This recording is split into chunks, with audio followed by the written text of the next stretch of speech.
Welcome back to the shop. I'm Kirk Anderson. Now this week's video is the small cross-cutting sled for the table saw.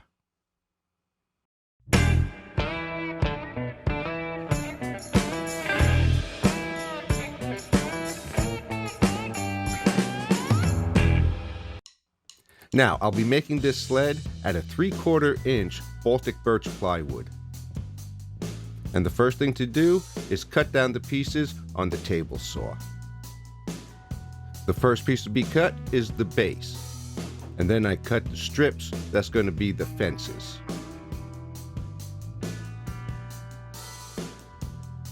Now the front fence is going to be made out of 2 pieces of the 3/4 inch plywood. This will provide a lot of rigidity for the sled.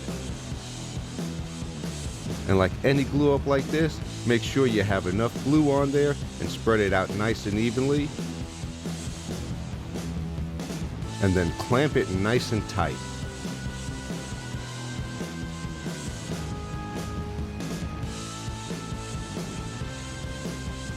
Now in attaching the runners, I'm just putting some dimes in the bottom of the miter slots.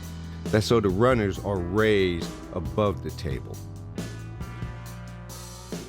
Now the runners that I'm using are actually 3D printed, and I purchased them from a company on Etsy. And I'll have their name in the description below the video. Now to attach the base of the sled to the runners, first I'm putting a couple of dabs of CA glue on the runners. This will temporarily secure the runners to the base and allow me to drive screws in. In aligning the base, I'm using the table saw fence and the back of the table saw to get it aligned. Now when you're putting the base on, you don't have to make sure that it's perfectly 100% at a 90 degree, because we'll be taking care of that later on.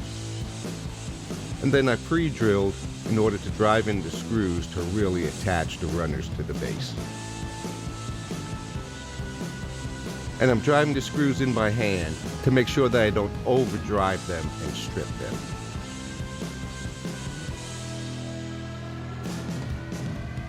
I'll be putting some T-tracks in this sled.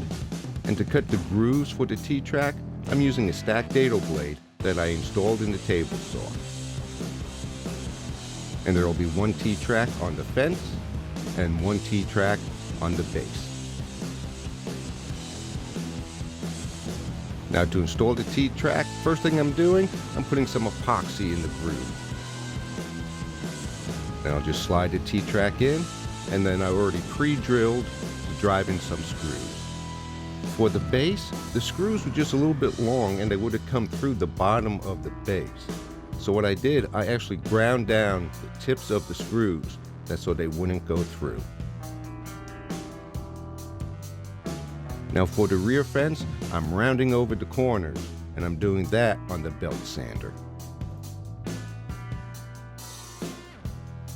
Now I'm going to be gluing and screwing the rear fence in. And one of the reasons why I'm doing it this way, it will really secure the 2 pieces of the sled once the cut is made. And it's not imperative that the rear fence be an exact 90 degrees.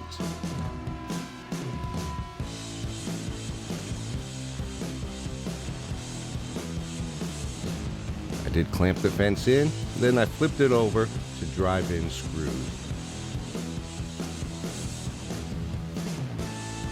Now it's time to make the initial cut, but I didn't cut all the way through. I just want this cut to be able to set up the front fence. And just like the rear fence, in securing the front fence with the screws, you need to make sure that they're really countersunk so they don't stick up. Now in positioning the front fence, I used a square to make sure that it's 90 degrees from the cut that I made. Now in setting this up, we want to try and be as precise as we can, but we're still going to micro adjust the fence. So in order to do this, we only attach the front fence with 2 screws, 1 on each end. And then to adjust the fence, we're going to use what's called the 5-cut method. Now using this method, you can really micro adjust the fence to make sure that it's at a perfect 90 degrees to the saw blade. Now, I'm not going to go into the actual details of the 5-cut method. James King of King's Fine Woodworking has an excellent video where he made a sled, and he really goes in depth on the 5-cut method, and there's a link to that video in the description. Using the 5-cut method, I was a little off, so I used some shims to adjust the fence. Once the adjustments were done, then I was able to drive in the rest of the screws to really attach the fence really securely. And the last thing to do is to wax the bottom of the sled, that's so it slides on the table saw real easily.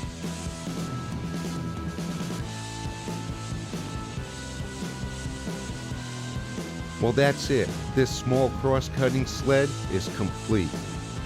Now, I do have an Inker 5000 that I do a lot of my cuts with. I built this sled in order to really cut small pieces effectively and safely. Well, I hope you enjoyed this video, and give it a like, and don't forget to subscribe to my channel if you haven't already. And as always, all you woodworkers out there, just get out there and cut some wood.